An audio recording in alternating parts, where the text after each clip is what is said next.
Shalom, shalom, frères et sœurs en Christ, et bienvenue à la Rhapsodie du jeudi 27 janvier 2022. Rhapsodie écrite par le pasteur Chris Oyakilome, et la lecture vous est offerte par les vérités de l'Évangile. Le thème d'aujourd'hui est héritier des bénédictions. Et le verset de Deutéronome 28, verset 12 qui dit « L'Éternel t'ouvrira son bon trésor, le ciel pour envoyer à ton pays la pluie en son temps et pour bénir tout le travail de tes mains. Tu prêteras à beaucoup de nations et tu n'emprunteras point. Fin du verset. Le pasteur Christ dit, la version biblique contemporaine anglais traduit excellemment le verset principal. Elle dit, il vous fera prospérer dans tout ce que vous entreprenez. Vous aurez l'argent pour prêter aux nations, mais vous ne serez point dans le besoin pour emprunter. Alléluia. Permettez à cette vérité de pénétrer votre esprit et votre mentalité changera. Vous êtes plein de bénédictions pour votre génération. Vous êtes dépositaire des bénédictions multiples de Dieu. C'est pourquoi, en tout lieu où vous vous trouvez, partagez les bénédictions, partagez la grâce, l'amour et la compassion de Dieu avec ceux avec qui vous entrez en contact. C'est votre appel.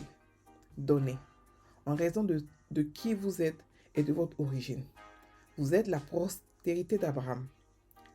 L'Éternel dit à Abraham, et cela est dans Genèse 22, verset 18, « Toutes les nations de la terre seront bénies en ta postérité, parce que tu as obéi à ma voix. » Alléluia.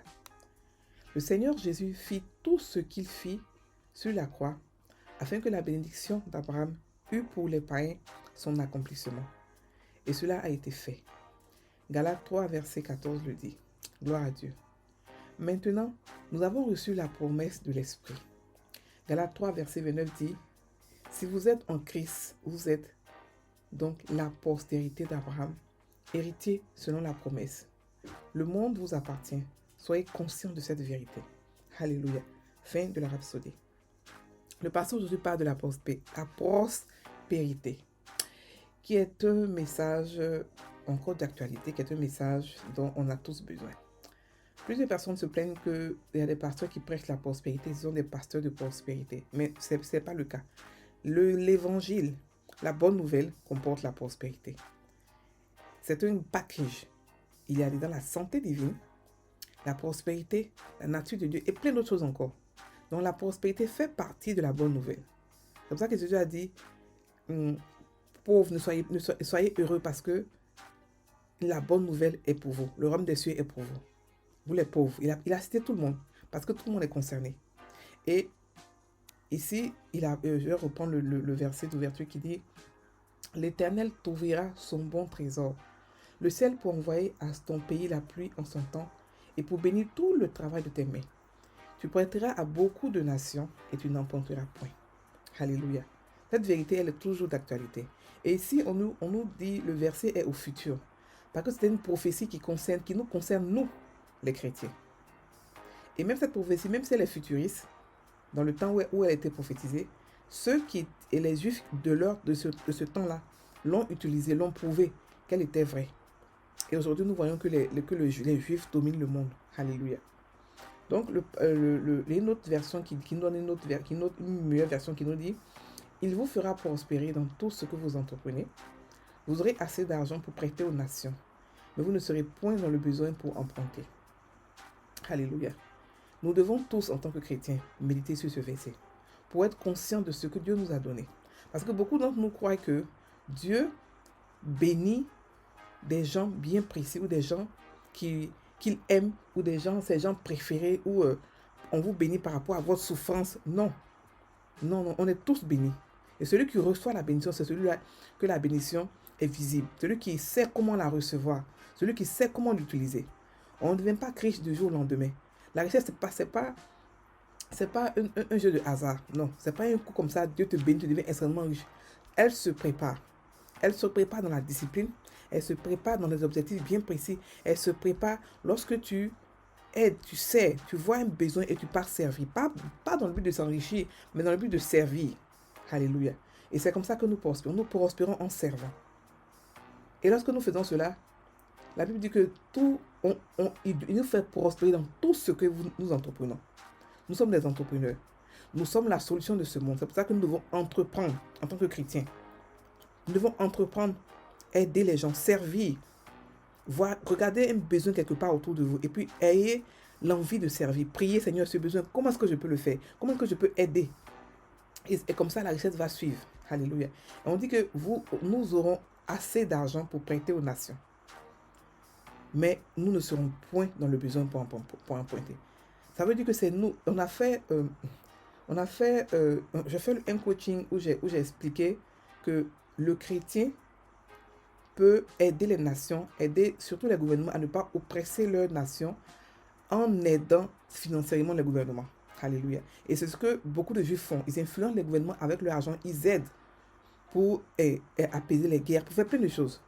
Et c'est nous qui devons emprunter. C'est nous qui devons prêter, pardon. Nous devons emprunter. Ça ne veut pas dire que lorsque vous empruntez, c'est mauvais. Ça veut seulement dire qu'on ne sera pas dans le besoin. On ne serait pas dans le besoin. C'est impossible pour un chrétien qui sait qui il est, qui est conscient de cette vérité, qui peut être dans le besoin. Donc, ce que nous pouvons faire, c'est de prendre cette vérité et de la méditer et de l'actualiser, c'est-à-dire que de la rendre personnelle et non seulement de la rendre au présent. Vous pouvez dire, comme par exemple, dans Deutéronome 28, verset 12, qui dit « L'Éternel m'ouvre son bon trésor, le ciel, pour envoyer à mon pays la pluie en mon temps et pour bénir tout le travail de mes mains. Je prête à beaucoup de nations, je n'emprunte point. » Personnalisez ce truc. Méditez là-dessus, afin que ce soit pour vous une réalité. Et quand maintenant c'est pour vous une réalité, c'est là que vous allez commencer à voir les fruits de cela, parce que ce sont des paroles que vous plantez dans la terre. Et lorsqu'elles commencent à germer, vous commencez à voir les fruits de cela. Alléluia. Donc, si vous n'êtes pas conscient de cela, parce que nous sommes la prospérité d'Abraham, c'est nous qui avons les bénédictions. Dans l'Ancien Testament, on voit beaucoup de bénédictions ou bien de prophéties au futur. Il parlait de nous maintenant, nous ses enfants. Il parlait pas de ses serviteurs, il parlait de nous ses enfants. Mais les serviteurs ont pu capter la bénédiction et on peut en profiter. Mais imaginez si la bénédiction qui appartenait aux enfants, les serviteurs ont pu en profiter. Imaginez maintenant comment les enfants vont en profiter. Nous sommes la source de bénédiction. Nous devons partager. C'est pour ça que nous devons bénir tout le temps.